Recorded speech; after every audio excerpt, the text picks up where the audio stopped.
नमस्कार, न्यूज़ 24 देख रहे हैं आप। मैं हूं आशुकेश तिवारी, मेरे साथ है प्रभाकर मिश्रा। और आज लोकसभा चुनाव के नतीजे आ रहे हैं और इन नतीजों में हम बात करेंगे जीत की।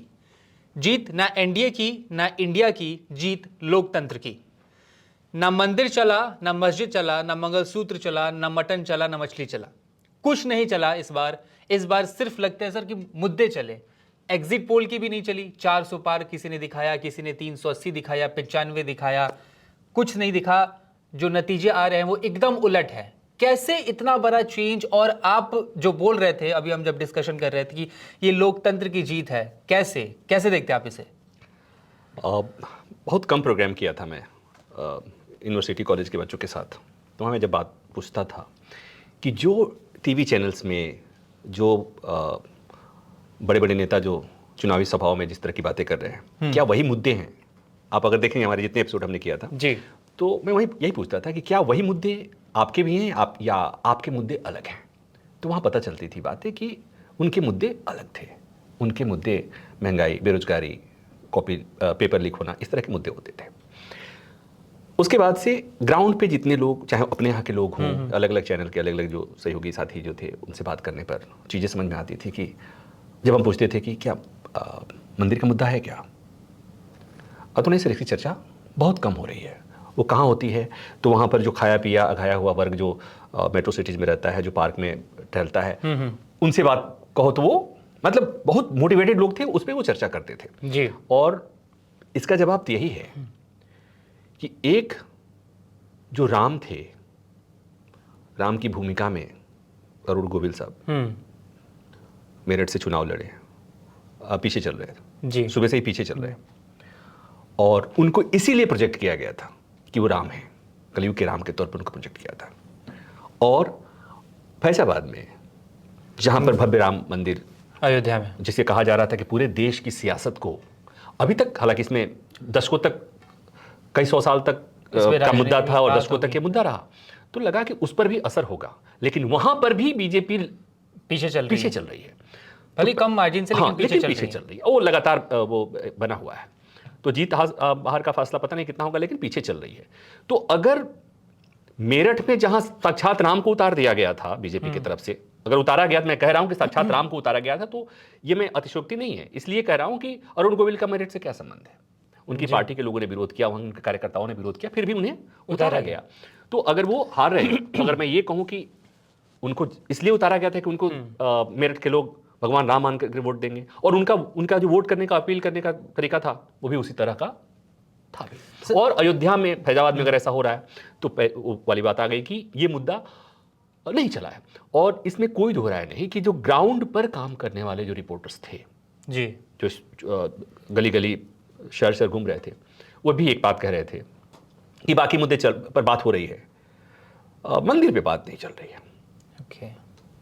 तो मतलब बेसिकली मंदिर मुद्दा नहीं था। एक सवाल सर जो ये है कि अभी जो नतीजे आ रहे हैं, अब लगभग नतीजे इसी के आसपास रहेंगे। आप 4-5 सीटें कम दे दीजिए या फिर 4-5 सीटें ज़्यादा ले लीजिए।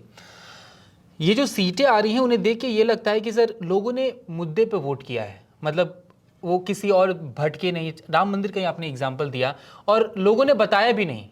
अब एग्जिट पोल आया, तो एग्जिट पोल अगर सर्वे करके आता है, लोगों से बात करके आता है, तो ज़रूर उनको भी लोगों ने बताया होगा कि हाँ, हमने इस पे वोट किया, इस पार्टी को वोट किया। लेकिन उन्होंने एग्जिट पोल वालों को झूठ बोल दिया और खुद वोट किया किस पे? अब मैं इस बात को पूरा होने के पहले मैं मेरी हंसी आ गई कि आपने कहा कि एग्जिट पोल करने वालों को लोगों ने झूठ बोल दिया। मैं लोगों को दोष नहीं दूंगा।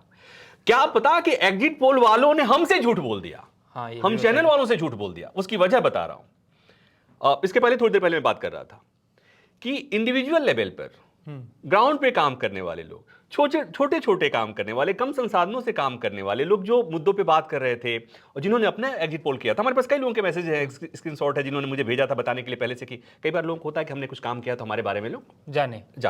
तो उन्होंने मुझे भेजा और उन्होंने जो फिगर बताया है, ऑलमोस्ट वही फिगर आज भी आ रहा है। तो वो फिगर अगर आ रहा है और मैं कम संसाधनों वाले, अगर छोटे छोटे लोग जो एग्जिट पोल किए हुए हैं, अगर वो उनको चीज़ों को पहचान गए हैं और या वो उस फिगर के आसपास हैं, और उसके बाद हम ये जब देखते हैं ये बड़े एग्जिट पोल करने वालों, तो मुझे कई बार लगता है कि लोगों से इन्होंने पूछा है या नहीं पूछा है। मुझे लग रहा है नहीं पूछा है।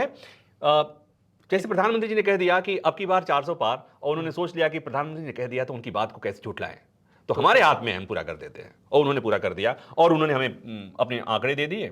और तो कहते हैं ना कि हम तो डूबेंगे सनम, तुम्हें भी ले डूबेंगे। उनके आंकड़े हमने दिखाए तो मत हमें पे लगेगी, सवाल तो हम पे पूछा जाएगा जी। लेकिन ये सच है कि ग्राउंड पे काम करने वाले हमारे सहयोगी, आपके सहयोगी जो ग्राउंड पे काम करने वाले थे, उनसे बात कर हम लगातार करते रहे। आप भी अब पूछ सकते हैं, जितने लोग हमारे रिपोर्टर्स काम कर रहे थे, मेरी अपनी जो फीलिंग थी अलग अलग संस्थान में काम करने वाले रिपोर्टर से, तो वो लोग जब ये एग्जिट पोल आया ना 400 के आसपास के, सभी चौंक तो गए थे। सब चौंक गए, कहे कि कहां, ये तो मतलब लहर नहीं है, सुनामी की तरह से बात है, और हम ग्राउंड पे हमें तो ये कुछ दिख नहीं रहा है। तो मतलब मुझे लग रहा है कि एग्जिट पोल करने वाले जो थे ना, उन्होंने सबको टोपी पहनाया, पैसा ले लिया, टोपी पहना लिया।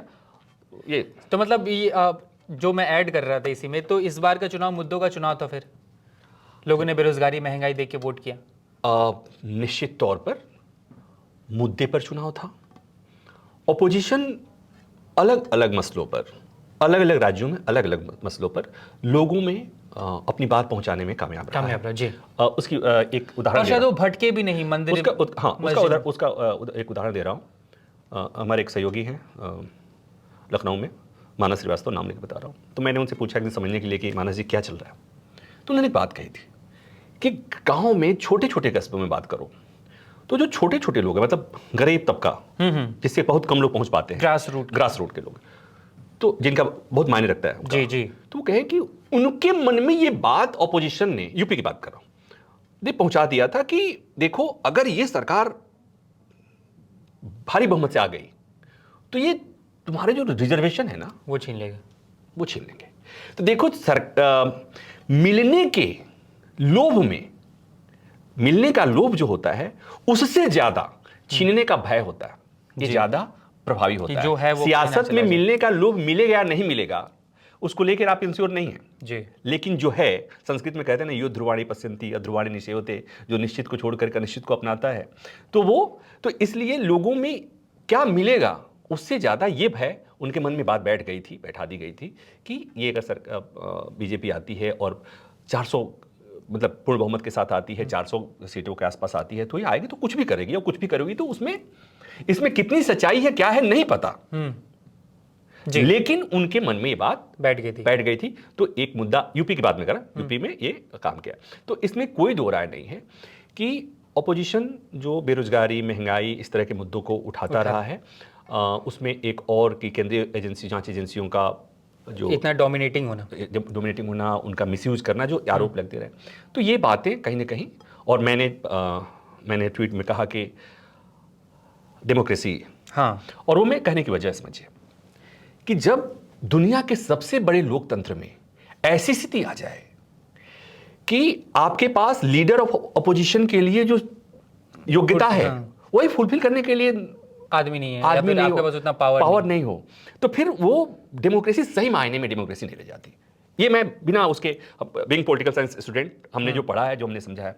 दूसरी बात कि एनडीए गठबंधन हो जी या इंडिया गठबंधन हो, पहले स्थिति ये थी कि बीजेपी अकेले इतना मुथिक उसके साथ जो उनके घटक दल थे उनके पास कोई विकल्प नहीं था, वो गलत हो सही हो सरकार जो भी फैसला करेगी उनके साथ चिपक के रहना, इसलिए कि उधर कुछ है ही नहीं।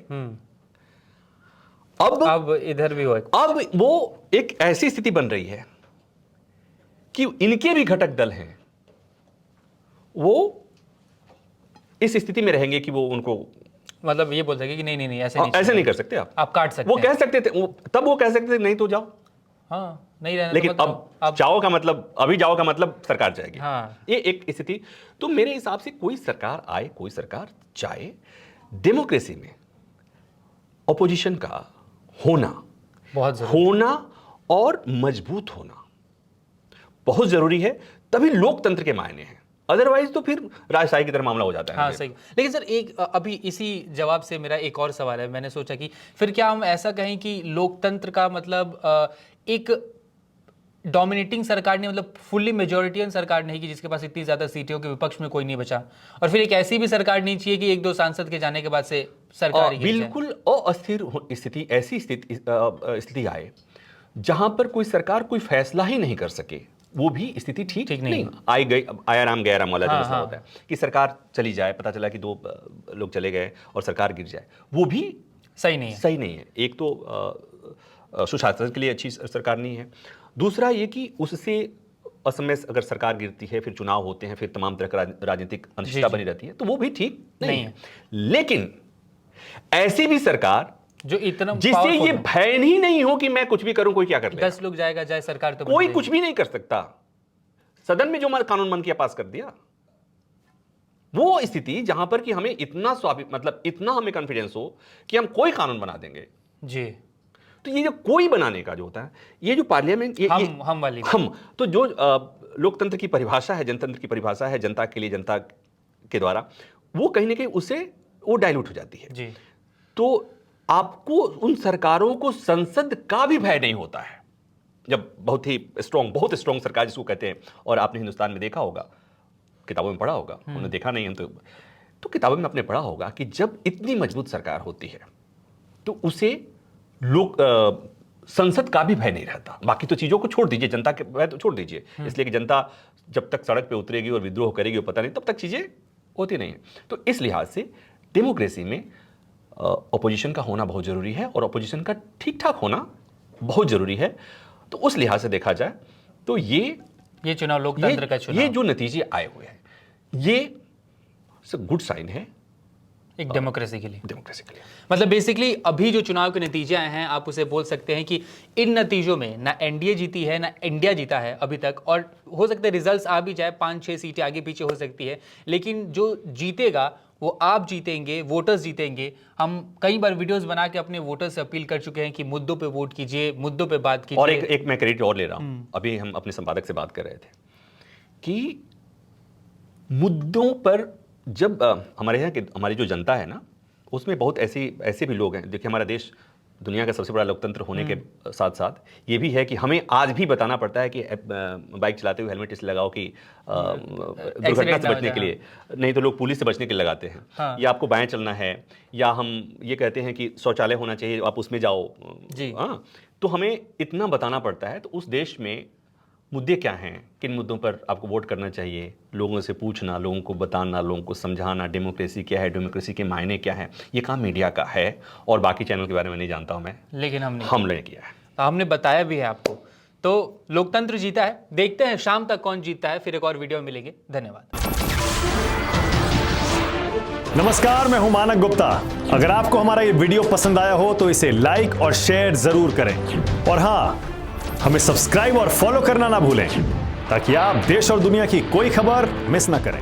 तो जुड़े रहिए हमारे साथ और देखते रहिए न्यूज़ 24।